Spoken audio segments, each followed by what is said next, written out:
I'm Bronwyn Williams, and we're back with the small print. And today I've got with me Johan Fourie, who has just written a book called Our Long Walk to Economic Freedom. And as always, Johan, would you like to introduce yourself the way you like to be introduced? Hi, Bronwyn. I think the way I'd like to be introduced is to keep it short and say I'm Johan Fourie. I'm a professor of economics at Stellenbosch University. And I've written this book, so I'm an author of Our Long Walk to Economic Freedom. At Stellenbosch, I teach economic history to undergrad and graduate students. And this is the culmination, basically, of 10 years of teaching. Fantastic. So would you like to start by telling us a bit about the book that you've put together and what you were hoping to get across when you wrote it?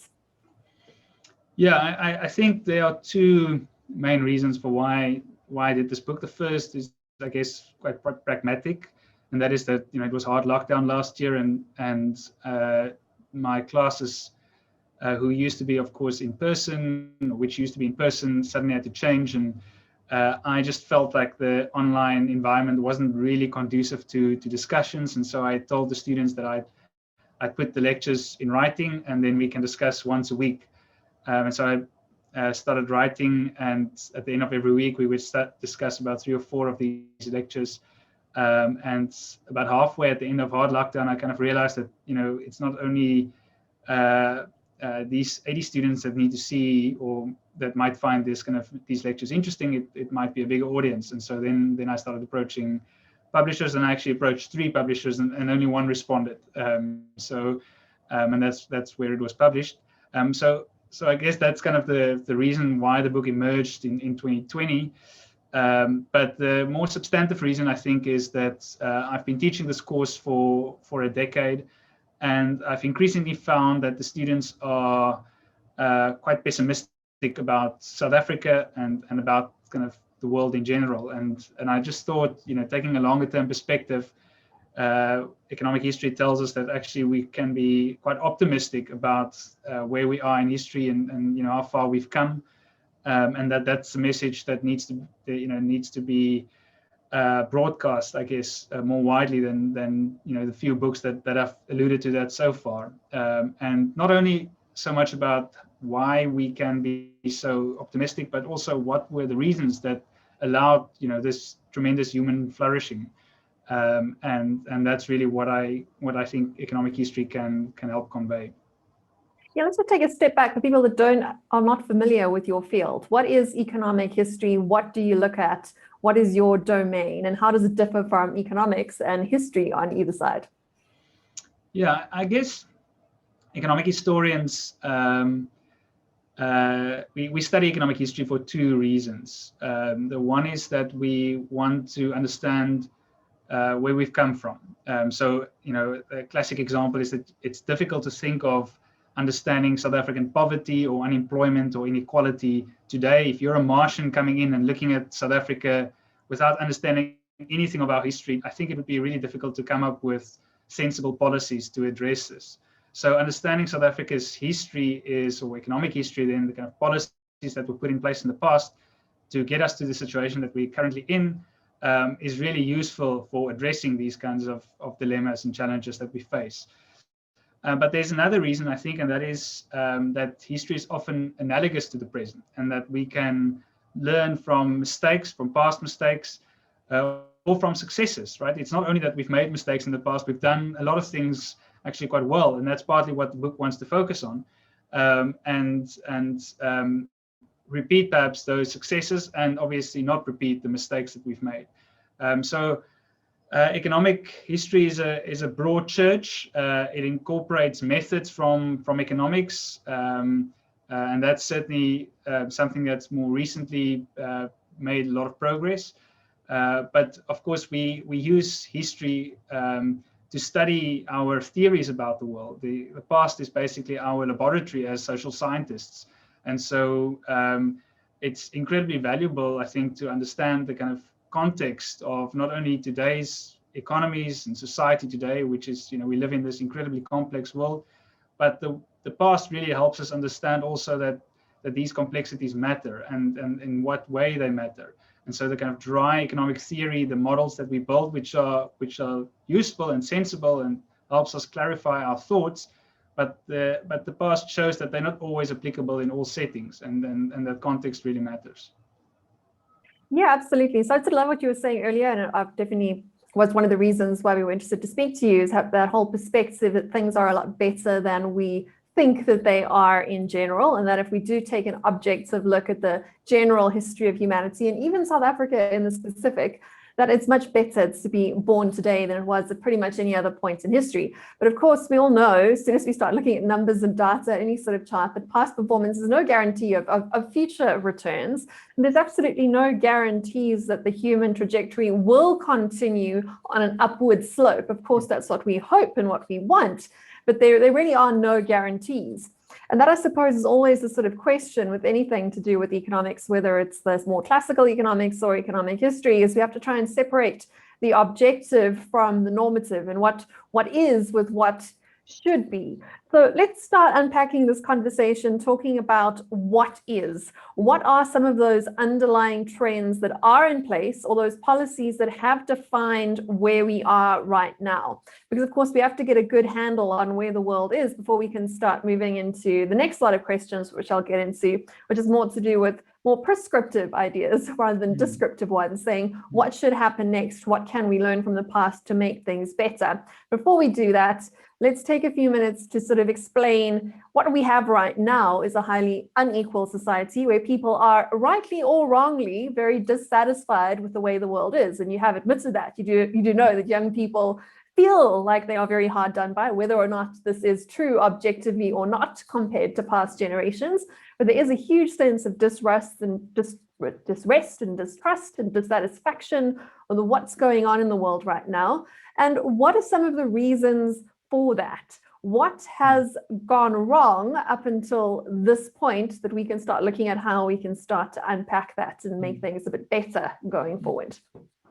Yeah, I think you're certainly right that students feel this way, and I mean, it's not only students. It's, I think, if you ask the average person in society, they would certainly agree that things, the outlook isn't that bright, and it's not only a South Africa or uniquely South African thing. I think it's it's a global phenomenon. But I think there to kind of put your the positive statement in terms of what actually happened. Certainly, we live in a time when the world is a much better place, and it's not only in terms of incomes. Of course, incomes is a one way of that the economists use, measure that we use to assess whether people are better off than they were in the past. And according to incomes, today we are 18 times more affluent than we were, or have higher living standards than we were, 200 years ago, 2 centuries ago. So that's just one measure, but almost all other kinds of measures that one can think of, life expectancy, how many children die before the age of 5. All of these kinds of measures have improved substantially over the last 2 centuries. So just that fact, I think, is important. And of course, I'm not the first to say that, right? There are others, Johan Norberg, Hans Rosling, they've all pointed this out. So that's not a surprising fact, although I still think few of us actually kind of are sensitized to that fact. So that's partly what the book is about. But of course, we still don't feel that way. And so the question is, why don't we feel that way? And there are various ways of looking at this. There is the kind of psychological literature which suggests that people have this kind of negativity bias. So, evolutionary, we've developed to be sensitive to negative news more so than to positive news. And so we kind of, anything that's negative that appears to threaten our survival, we're really kind of scared of that, I guess. And so we latch onto that, and we kind of ignore the positive news that might be, much bigger and much more have much greater effects on our lives.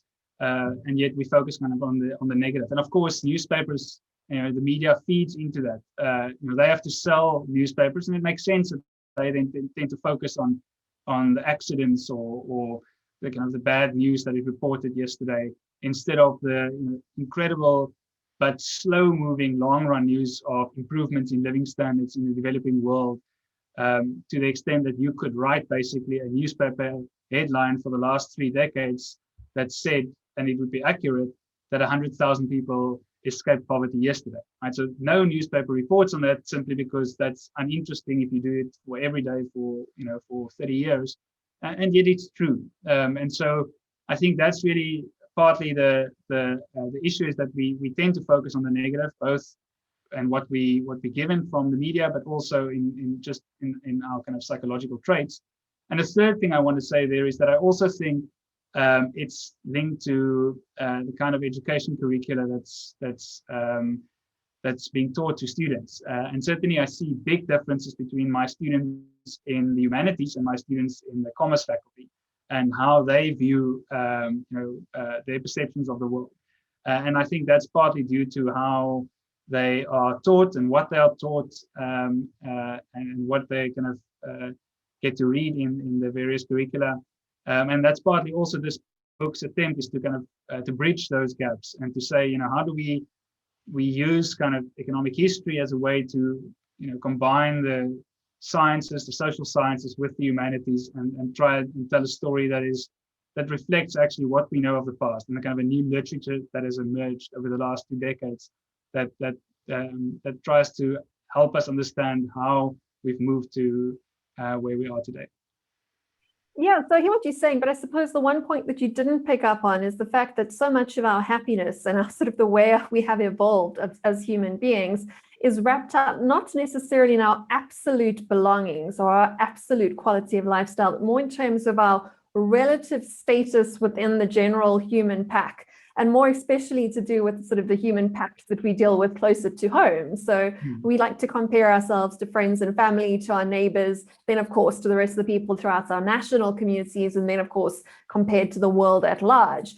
And I think that there is a conversation to be had that the more happier societies, looking historically at what's gone on in the world in general, are societies where people have had a sense and a feeling that they are able to progress their lot in life, not necessarily just in absolute terms, but in fact, more importantly, from a psychological perspective and from an actual sort of behavioral perspective, in relative terms to the rest of society. So societies with more upward mobility, or the ability to move from a lower class or lower income bracket into a higher sort of status on the sort of social ladder, do tend to be happier, more energetic, and more optimistic societies. And societies, no matter their base standard of living, so this applies to some of your Nordic nations too, tend to be less hopeful about the future when they feel that their position in society is baked in.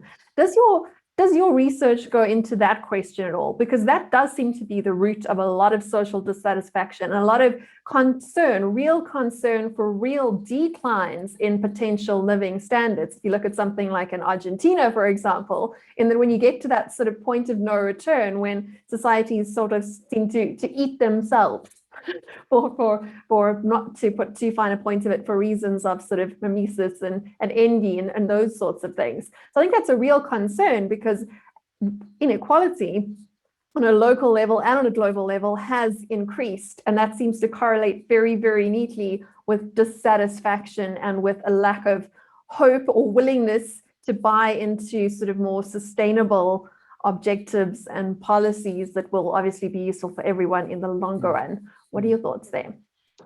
Yeah, I think I want to say 2 things. The one is just about inequality more generally. So there's 2 trends that's happened over the last, say, 2 or 3 decades. Let's make it 3 decades. Well, it's actually now 4 decades, since the 1980s. And that is that global inequality has actually declined. So that's, the world of the 1960s and 70s was a world where you had this kind of bimodal distribution, which you had the rich countries and you had kind of poor countries. International inequality. It wasn't like a major big middle class. And what has happened really since is that China and India, and several countries in Africa as well, has moved into this kind of middle class status. And so global inequality, just if you measure a Gini coefficient for the world, that's actually fallen. But obviously at the country level, within countries, you see inequality increasing. So you see within the US, within several European countries, you see actually this increase where the middle class, the kind of former middle class, has kind of been left behind. And actually the interesting thing is that it's kind of the wealthier, but also the really poor has actually done slightly better.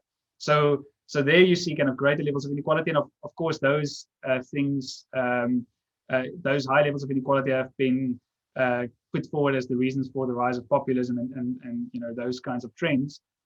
So that's the one thing I wanted to say about inequalities is I think the age of globalization since the 1970s, I think most people would say that it's created a more unequal world, but that's simply not true. It's created a more equal global world, but it's created high levels of inequality. Concentrated pockets of inequality. Yeah, exactly.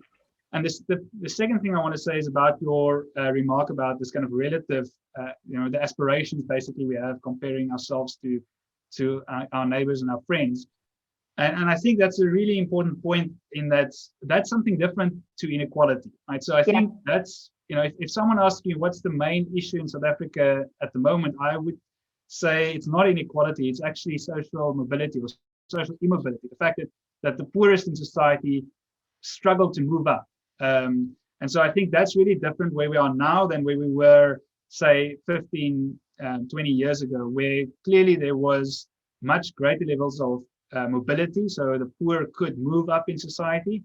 And we see actually, that's much more closely tied, for example, to issues of poverty.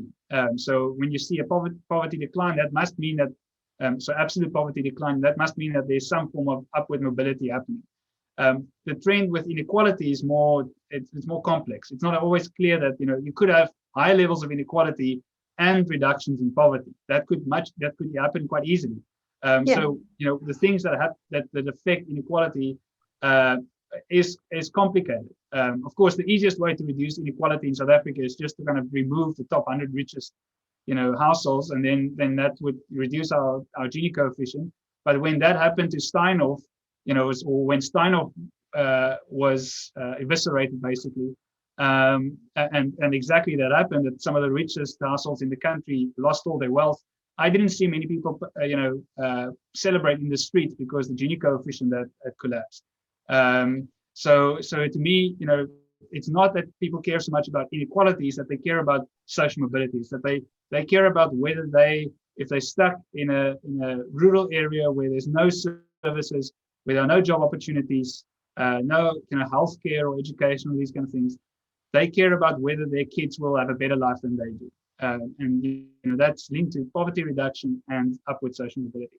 So I think that's I mentioned this, kind of touch on this towards the end of the book, but that's what I would say is a fundamental difference to just focusing on inequality, which is of course a word that is kind of bandied about quite a lot, but I think it's often a more complicated issue than that.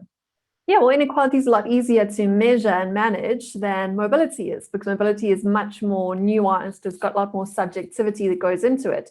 But you're really hitting on that point there, because if the conversation really is about honest optimism or honest pessimism, or like making sure that our attitude towards the future and towards our society is matched with the empirical reality, then we do have to sort of understand what it is that is making people feel pessimistic. And people do feel pessimistic when they feel like the future for them as individuals is not going to be better. And when we define better doesn't only mean better in absolute terms, it also means better in terms of their position in society. So if people feel stuck where they are, then obviously they're going to feel less optimistic about their future prospects. This brings me to another conversation I've been having with a few different people also on the show, the whole question of the sort of rising specter in the global discourse around economics and policy of degrowth. So I'm fascinated by this topic because as soon as you put degrowth onto the table, suddenly the whole premise on your book, and this is where a lot of criticism from thinkers similar to yourself that are very legitimately optimistic about where we are right now, like your Steven Pinkers and your Hans Roslings and all the rest of it, doing a lot of criticism, is that a lot of those sort of projections of continuing those optimistic, positive trends are premised on having some sort of growth. And at the same time, we're having huge pressure from the richest, most powerful nations in the world to actually turn off growth altogether and to focus on sustainability instead of growth. So of course, my own personal views are that we don't have to choose one or the other, but I think we have to address the fact that some of the biggest, most powerful voices in the global room are not suggesting we can have both. They're actually quite adamantly saying, in fact, that we need to make do with sharing our toys rather than making new ones. I think from an African perspective, that should be, and from an emerging market perspective in general, that should raise a few eyebrows. And if it doesn't, we should at least be having conversations about what this means. Because in order to continue a lot of those positive trends, be they relative or absolute, so whether we're talking about inequality, mobility, or about just general progress in terms of things like living standards and life expectancies and all of those good things, it does require some sort of growth, and it requires a lot of that growth from an economic perspective to come from international partners who might have very different objectives on the table. Of course, if you are an aged sort of Nordic or Middle European nation, degrowth is not scary. In fact, it's very pragmatic. So you've got a shrinking population, of course, you're going to be degrowing, like it or not. So you might as well make it policy. So because then, of course, you can meet your own targets. But how does the degrowth conversation fit into your narrative? And I do want to sort of drill down on that, because I know it's not an easy thing to answer, but I think there is a conversation to be had there about a lot of the sort of resistance you're going to have to your narrative, which I do tend to agree with on a personal level. How do you counter those arguments, and how do you reconcile for yourself that these trends can continue in a positive manner in a world that is increasingly focused on sustainability and shrinking mobility and shrinking that ability to sort of progress on absolute or relative terms rather than focused on growth? Yeah, I think that's an excellent question. I've been thinking about this actually quite a lot over the last month or so, simply because there's been this conversation on Twitter, on social media, that between some of the prominent people in economic history and economics more generally that I follow, where they comment on the economic anthropologist Jason Hickel and his book. I think it's called something about degrowth. Less is more or something like that. So he's one of the big proponents in the field that's suggesting that that's the only solution, I think, to the environmental problem. So you mentioned this at the end. This starts ultimately with the idea that economic growth has created. I mean, there's the acknowledgement at least that economic growth has created immense prosperity, but that this has come at the cost of environmental degradation, biodiversity loss, and climate change. And that some people have won more than others, just to put that point so in. I know that's Jason's does speak to that quite a lot. All these ideas tied together. So the high levels of inequality indeed is one, again, another. So Jason's argument basically in his book, which unfortunately I had to read because I wanted to know what this view was, is so it's a bit more nuanced. And so you get the kind of romanticized version of this idea, so that we all should go back to living in huts, like green communism, landscape, subsistence farmers, and that's not what he proposes, right? So and you do hear that from time to time, but of course I think those are kind of more, they set these unrealistic ideas about the world and the kind of lifestyle that we tend to have, right? That again paints this idea. So that's again why I think economic history is so important, because if we understand that life in the distant past was terrible, that if you had 10 children, you were lucky if 2 or 3 of them survived into adulthood, and that's partly the reason that you had 10 children, is that to ensure that at least 1 or 2 survive. We live in a very different world in most countries now. Even some of the poorest countries in the world have much lower levels of fertility now than even what they had a couple of decades ago. But let's assume that that's not the argument. Let's assume that it is the Hickel argument of, and so what is his argument? It's basically that we should all live at the GDP level of Costa Rica. And so the US and some of the richest countries in the world, the Scandinavian countries and European countries, should shrink their GDP per capita to a much lower level. And the poor world should obviously continue to grow up to a certain level. And then we'll all, that will solve, in his view, at least the 2 major problems of our time, that is inequality and environmental degradation. Now, there are multiple issues with that kind of argument. The most obvious is just how would any politician win a an election in the US, which would with the mandate to say we will collapse our incomes, by a factor of 2 or whatever to get to a much lower level. That's simply implausible that anything like that would happen. And so that's just a kind of a very obvious pragmatic reason. But I think the other one that I want to stress, and that's why I would even call this an incredibly Eurocentric view, is because we know that for poor countries to grow, they need to trade, and they need to trade with the rich world. And so if the rich world was starting to collapse their GDP per capita and consume much less, because that's exactly what GDP means. It's a way to measure incomes or to kind of aggregate incomes. That means that they're going to buy much less from the poor world, from the developing world. And so that's not going to lead to growth. In fact, that's going to lead to massive degrowth also in the developing world, and that's going to raise unemployment. It's going to raise poverty. Or exacerbate poverty to a much greater extent. So it's just kind of economically illiterate to propose something like that.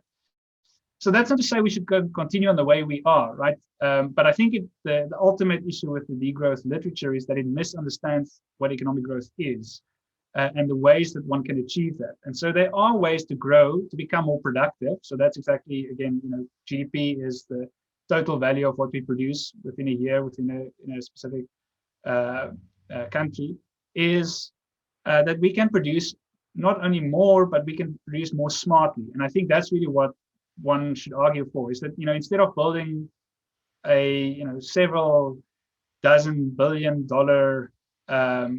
coal power plant in South Africa, we should invest in solar power, because we have the sun is the largest resource that basically we have available in South Africa, and so we should use that. So it's not just building more things; it's building smarter in ways that actually protects the environment. So if we were not to build Medupe or Kusile, but instead we're building solar panels, we would still be creating economic growth, but it would be of a far kinder type of growth that would benefit the environment. And so that's really the way we need to think about it. So how do you kind of create that growth? That's really the question I think one should ask. And there are various ways. I mean, there's things that you simply should not do, like have Eskom as a monopoly, for example, that prevents competition in the market for electricity. But there are other things that you can do, and many other kind of rich countries are actually doing this. And so that's like subsidizing electric cars and all of these kinds of methods to encourage or incentivize innovation in these types of technologies that not only leads to growth, but protects the environment as well. So that's how I would, at the moment, we respond to the degrowth literature and claims. I think it's unfathomable that we can expect a poor or underdeveloped or developing, whatever you want to call it, country or society or group of people within a society, to tell them, listen, you can only grow so much, or you should actually abandon the idea of growth, or abandon the idea of getting, building a better life for yourself. That's basically what it's saying. And so you're right to refer to, these European countries who are in fact, the population size is falling, and so degrowth at a slower rate than what the population is falling is actually still per capita increase. But I think what many of these scholars are actually referring to is actually per capita declines in income. And I just don't see that benefiting Europe, the US, or especially the developing world. In fact, if you look at what has happened to carbon emissions, if you look at biodiversity loss over the longer run, over the last century, we actually see that in Europe, that trend has reversed by the 1970s. In the US, it's a bit later, by the early 2000s. So the rich world is actually not responsible for climate change and environmental degradation anymore. It is actually the developing world. So again, that argument falls flat if you were to simply say, well, the developing world can still grow and the rich world will have to decline, because it actually, most of the carbon emissions now are, the growth in carbon emissions comes from the developing world. So again, there's just, I guess there's so many arguments against it that I probably should stop there.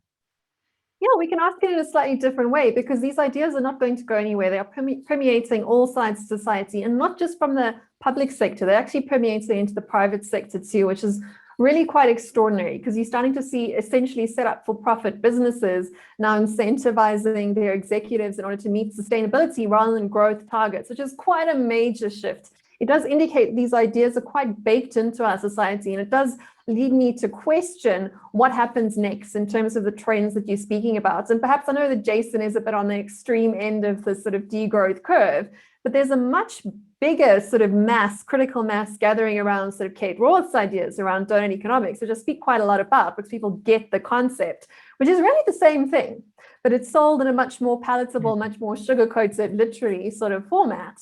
And what it really is, and we've spoken about how degrowth does actually involve some people having less, which is not exciting from an optimism point of view. Of course, you're not going to be excited about a future where you're literally going to have a lower living standard, or at least exactly the same living standard as your parents had.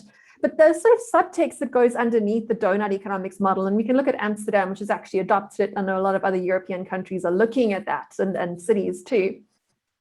What it really requires is a much more planned and managed both demand and supply side of your economy.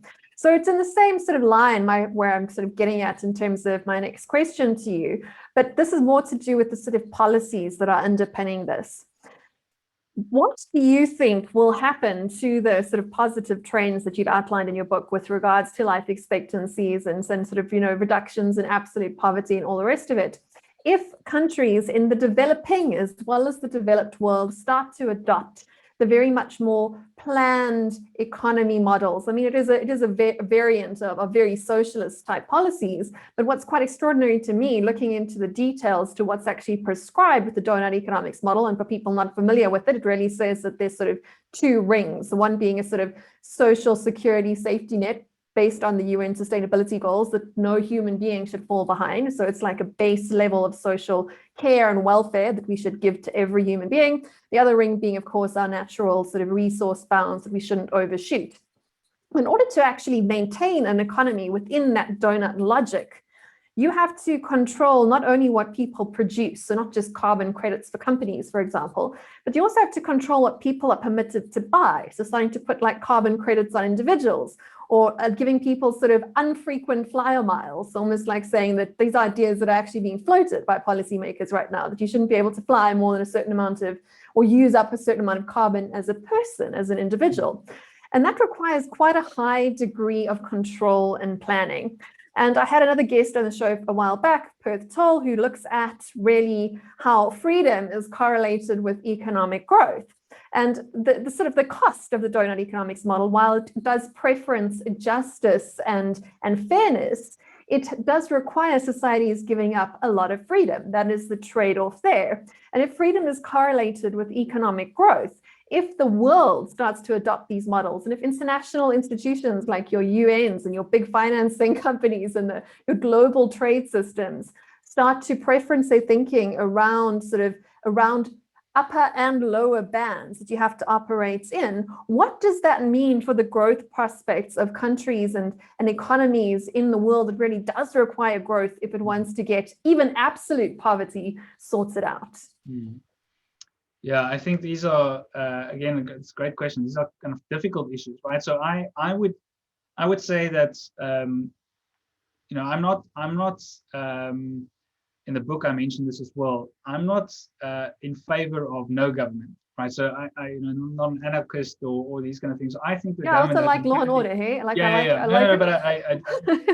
I think it's an important point to make, though, that the government has an incredibly important role to play.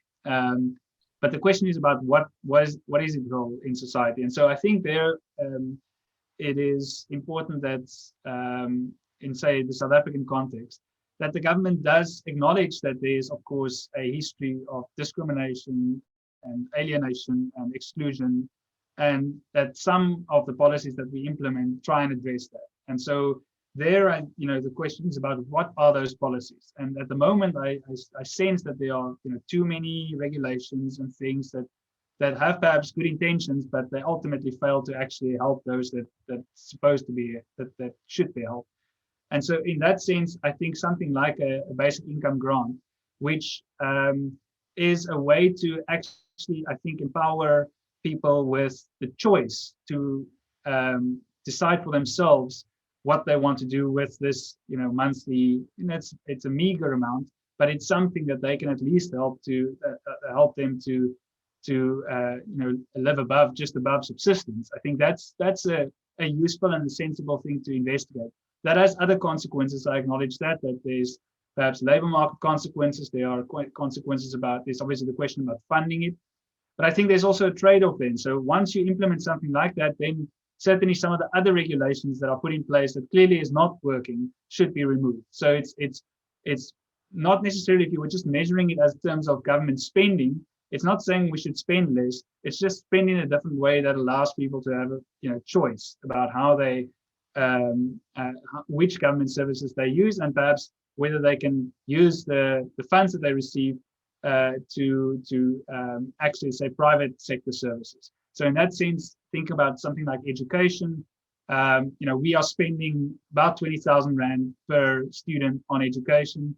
Curo's latest model is also around 20,000 Rand per student. So if you were to offer, parents in townships or in rural areas the option of choosing a government school or going to a Curo school, and you give them a voucher, I think it's still state sponsored, but it's now that those parents have the option of choosing a government run or a private run school, and they can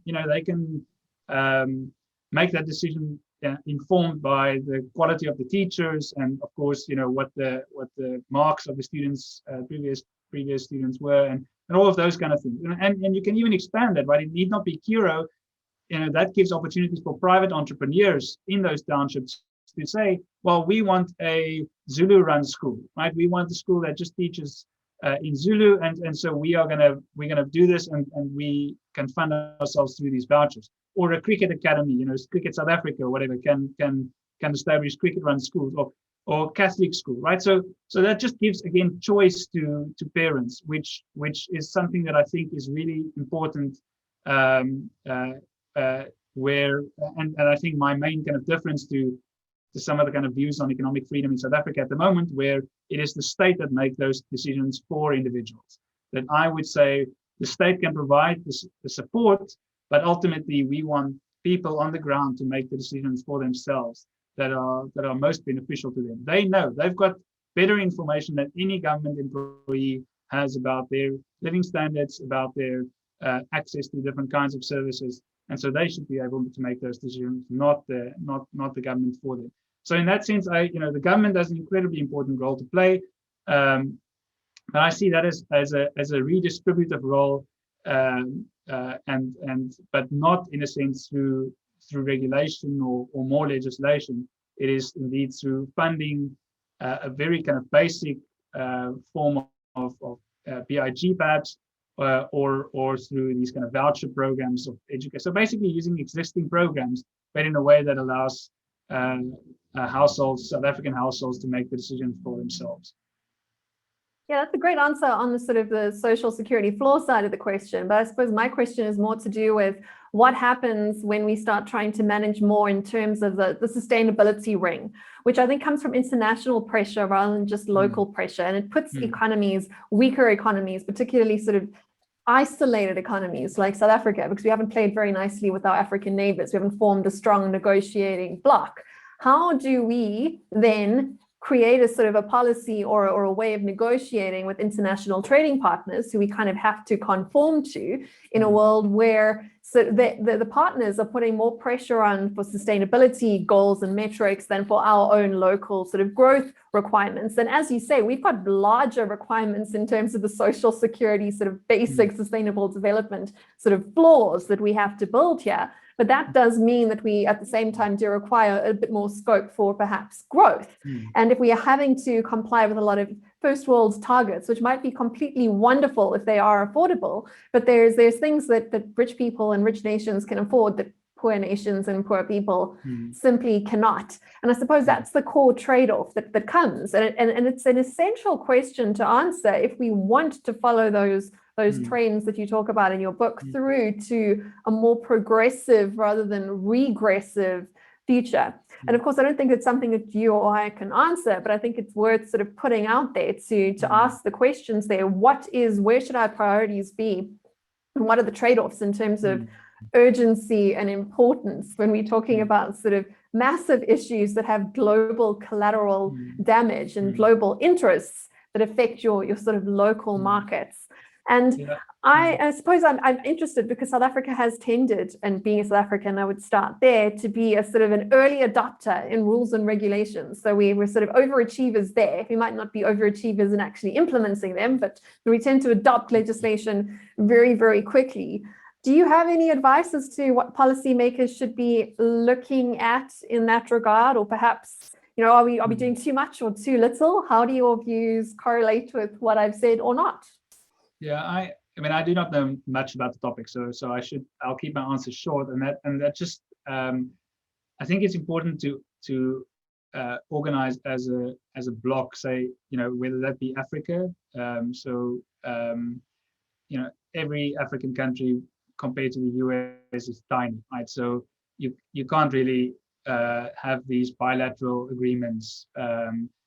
You're always going to lose out. And so multilateralism is really, really important. And there's a whole history in trade literature on the importance of this. Jacques Fourie is one of the famous economists who wrote about this. And we see to some extent that Asia has managed to kind of form these kind of blocks, and they've managed to not only integrate regionally, but also negotiate as a block. And I think Africa can do something similar. But of course, we've got other types of groupings, the BRICS and the various kinds.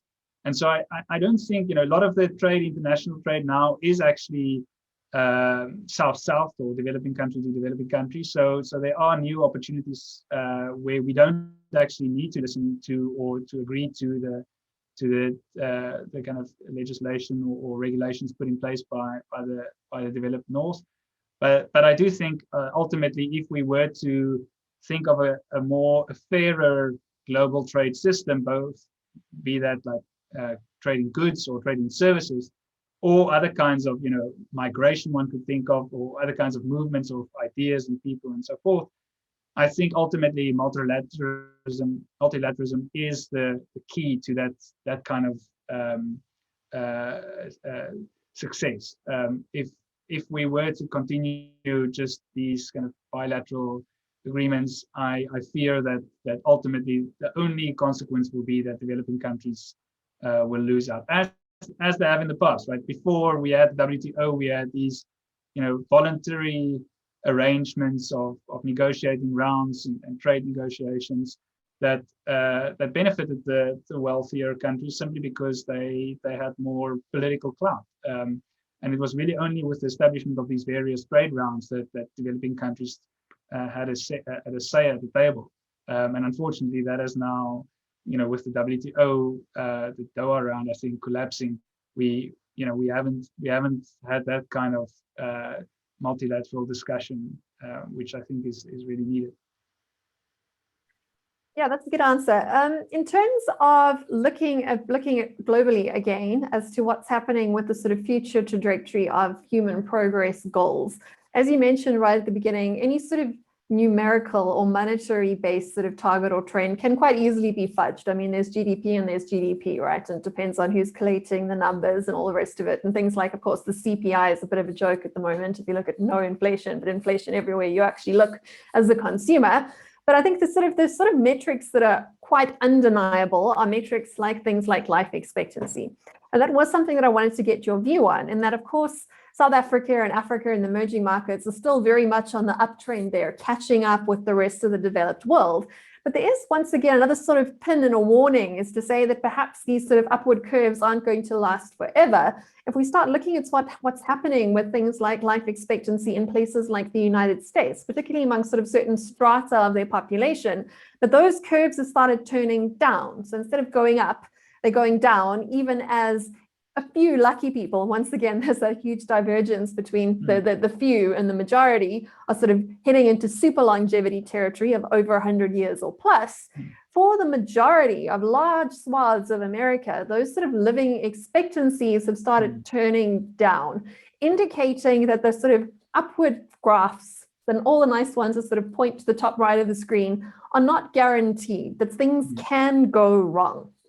So of course, living standards is just one thing, but if I can get your comments on that and how to avoid it, and what are some of the mistakes you've seen that we can maybe be a bit proactive about so that we can have more nice up and to the right charts and graphs and not sad ones that sort of reach a peak and sort of bend over.